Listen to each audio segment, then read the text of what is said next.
I actually I did a video last year called Thank You Rebound. And the reason I made that video, and I put that link in the description. If you guys are watching the replay, I put that link in the description. I did a video called Thank You Rebound. And I talked about all the reasons why the rebound has actually helped you as a person, and even to move on. Because essentially what they did for you was they revealed the character of the person that you were with. I would much rather, and I know it may be tough for you guys to hear this if you guys are coming out of long marriage, because I've coached so many different people that's coming out of marriages where the husband has left for the secretary or the wife has left for the best friend.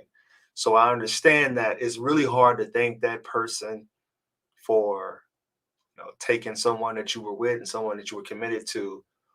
But the purpose of that video was to just you to get you to see things from a different lens, right? Because if you think about a lot of these celebrities, even these celebrities that are getting up there in age and they've been married, and all of a sudden that person leaves them for someone younger, someone more attractive, um, never took time alone. They just completely broke the thing off with them and devastated them. So that's essentially the people I'm talking to.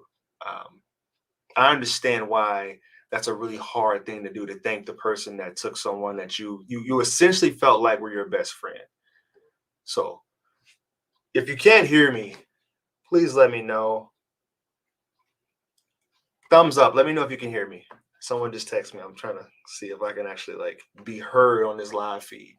Because last time, past couple of times, it's been some really difficult issues with my microphone. Hi, Coach. Belgium here. What's up, Belgium? Got Belgium. We got Algeria.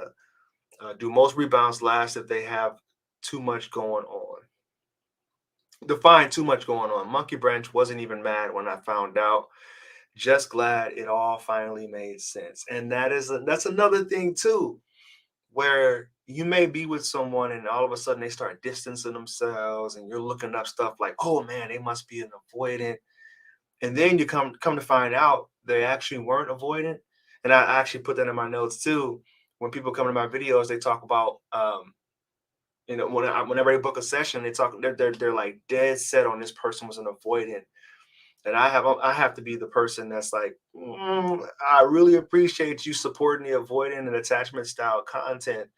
But in this case, it seemed like they may be looking more avoidant because they were actually checking out. They actually had more time that they were spending with someone else, and they were emotionally invested in another person. So they may look avoidant because they were hiding things. They didn't want to share things with you because they probably couldn't keep their story straight. So I've got a couple comments here that I thought were great. I just wanted to share that with you guys. Um, so go ahead and check. I linked that thank you rebound video in the description. If you guys are watching the replay, if you guys are coming in, this session is going to be talking about how to stop yourself from obsessing over the rebound partner. And that's really difficult to do, especially when you have social media. You have Instagram, you have Facebook, you have Snapchat. Even if you know that your person's in a relationship with someone else and they just left you, right? It's hard for you not to check that snap score and feel some type of way about it. Like you just see their snap score rising and you're like, I know they're talking to that other person. And remember the old Snapchat, when Snapchat used to actually show you who that other person was, who people were talking to. It used to kind of snitch on you back in the day, but it doesn't do that anymore. I think it was a lot of complaints about, look, this might be a violation of privacy. You just can't keep. Facebook used to do that too, if you guys remember, where you used to have a little thing. I might be dating myself because I used Facebook when you actually did an email from actual college to use it. But on Facebook, they had this little feed that showed you who people on your friends list were adding and what they were liking, and that was definitely causing some issues in relationships. But I digress on that one. So yeah, you feel some type of way about you know, them adding someone on Instagram or them posting those people on their stories. It's hard to just be able to accept that, especially when you thought you had a future with someone. And it finally made sense. But you're thinking, wait a minute, is it me? Like, are they just losing attraction for me, or what's going on? And then you find out that there's someone else in the picture, and there's been someone else in the picture for a while. So you're confused. All right, so rebounds fail 99% of the time. Well, 99, I don't know. All right, I'm gonna be honest, right? Because that's my job. I have to be honest with you guys. It doesn't feel that much, and not anymore. No, I think it might be a little bit less of a failure from now. Um, and it also depends on the stage of life. If someone is in a relationship in their early 20s and they end up getting into another rebound, the odds of that failing is probably high. But when it's a situation where a person is in a different stage of their life, they've had kids, they've had this going on, they just weren't really happy in their marriage, that relationship might work out. It just might. That relationship might go the distance. But I don't have a crystal ball. I can't tell you whether they are or not. But it's very optimistic to think that it's going to fail 99% of the time. But also the question here is, why would you want it to fail? I'm gonna get down to that. If anything, you want to let karma do its work. You want to let karma step into the picture, and you don't have anything to do with it. You want to just step back, remove yourself, and say, "Hey, look, I wish you the best. I'm trying to sow some good seeds for myself, and I want my karma to come back and be actually fruitful, and not negative." My ex got right into a rebound relationship. We only been broken up for 2 months. That is the hardest. How long are you guys together? Okay, so I got some tips here, right? First, let karma do its work, like I just talked about before. Second, stop checking their social medias.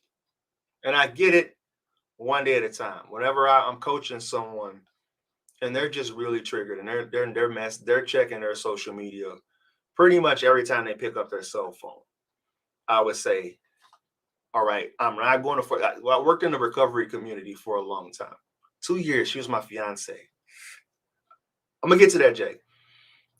I worked in a community, a recovery center for a while, a few years actually. And if you guys are familiar with the recovery community, their slogan is pretty much one day at a time.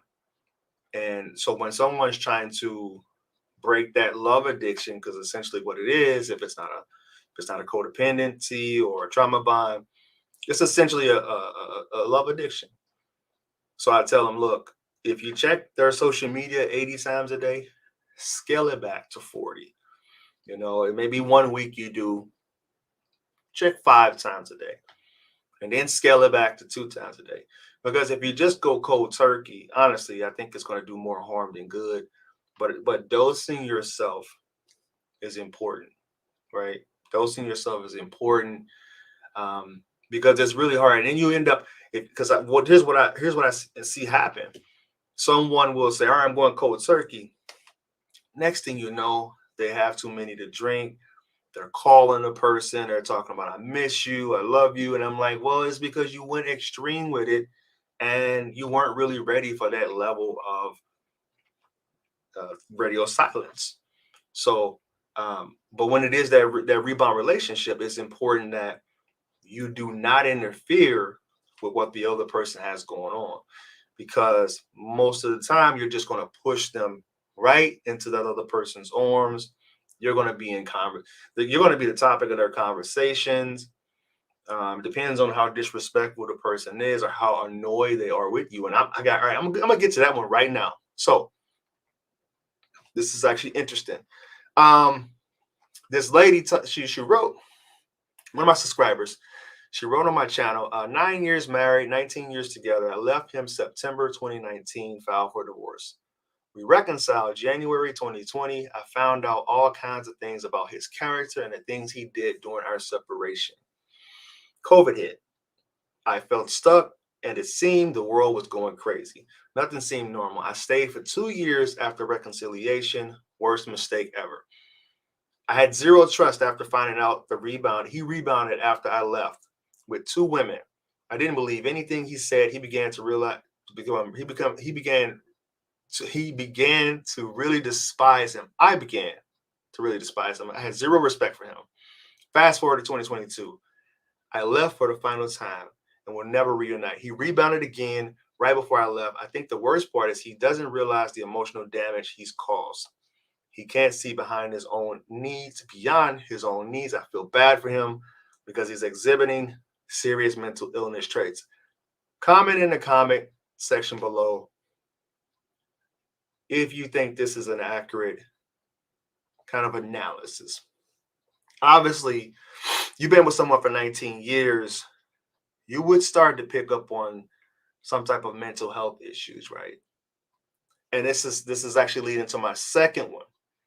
My ex started messing around with his coworker, monkey wrench into a situationship with her. He's only known her for a few months. When I broke up with him, because of the cheating, his pushing me away, his attention and affection, he was ghosting me and was essentially treating me like I was annoying.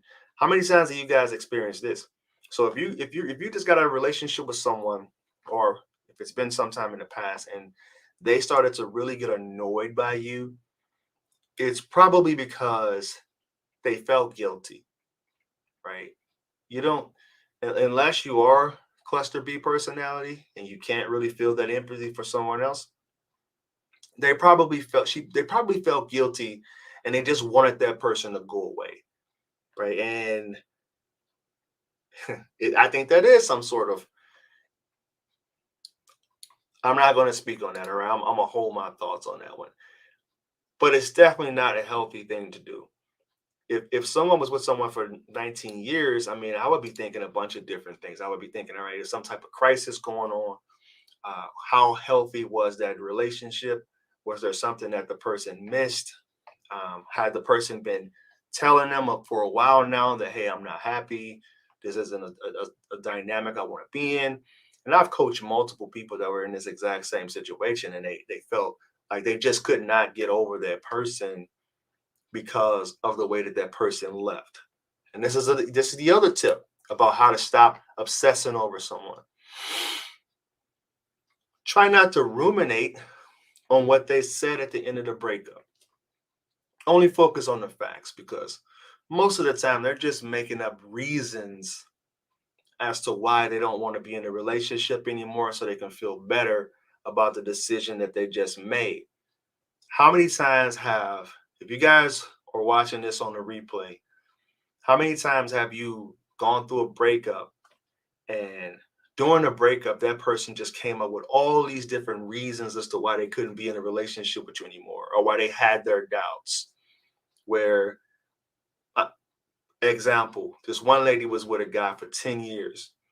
And when he decided to leave, he started to talk about all the things that happened year one of the relationship, and kind of use that as the reason why he didn't want to be with her anymore.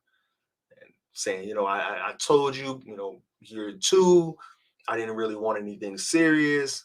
You kind of forced me into this. You changed over the years, and that's the thing that people really ruminate about.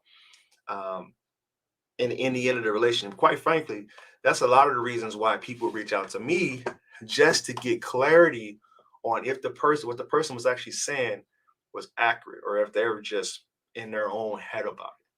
So try not to ruminate on that, because for the most part, um, they feel bad about breaking your heart, and or sometimes, let's be honest, and I'm not going to act like cluster B personalities don't exist. They could be cluster B, but I don't diagnose.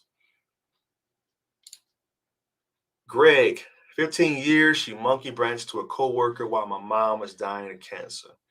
After the funeral, claimed to live with her parents. She went living with him for months now, still keeping it a secret. So, Greg, I guess my question for you is, how is this helping your mental health? One, how are you finding out about what she's still doing? And two, how is this helping your mental health? People change. We anxious also trigger avoidance, making each other worse, sometimes doing stress. It's that's the dance, right? That's the push and the pull. I know people, I've coached people who I kind of identified as being secure right out the gate, but they got into a relationship with someone that was more of an avoidant, and it pulled out that anxiousness in them. Because you have two main attachments, two operating, two that are in the driver's seat. And usually when conflict arises, that second one gets activated. The insecure one gets activated. Any more questions? As always, I'm keeping these short, keeping them live for you, and I appreciate you guys. So tonight, cool, we had Algeria in here. We had Belgium in here. It must be, what time is it there? It's 8:30 at night here. I would actually have one of my longtime subscribers. She's a little bummed out that she can't keep up because I usually do these live sessions at night, and she's in the UK. So UK is probably 3, 4 o'clock in the morning. So what time is it there?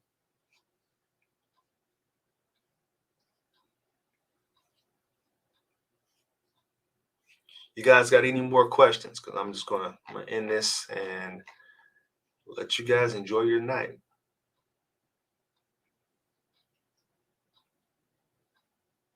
All right, that's it. You guys already know the deal. Once you go be love, you'll never have to find it. Namaste. Peace.